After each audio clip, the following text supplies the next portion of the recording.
Segundo o comandante Pentele, município de superintendente assistente Clóris Belo, Russo comunidade atu informa segurança banheira identifica grupo desconhecido nebe usa equipamentos médicos de sono em Marbeiro. Ikus ne moço informação balung nebe espalha e a público katak e a grupo desconhecido nebe usa equipamentos médicos horizon arbiru ema nebe sai tarjetu. Também comando PNTL município dili husu ba komdadi atu informa direita ba segurança banheira identifica autor hirakne. Ema nebe alori equipamentos médicos nia tem que ser um certificado formal ou licença nia sama enfermeiro, doutor, sirnem car equipamento médico nia.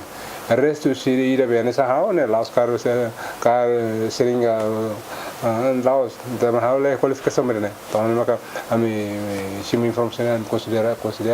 e a me orientar para ver halo vigilância de gritar e a mim só foi avisamos para público ali de lá então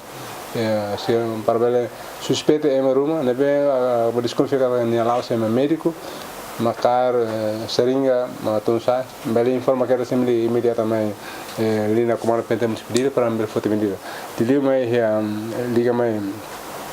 número de telefone 33 11 380 né liga mais como linha como comando né para me foto medida se suspeito ser público desconfia suspeita me atende lore motor ruma atende número sapa matrícula ou ninha espécie ninha tiri até pode me querer linha né para me bukannya ni super rebel sam tuir ni ba hela atas laut sam tuir ni ba super alarm sam tuir para ver foto vídeo besira e halo silan sana kita level tolera atau acontece kapitali Toras ne comando pentel sidak registra caso ruma liga o informação ne tambah lá a vítima ruma nebe hato kesia Ezebriel Oliveira Jovial da Costa GMN.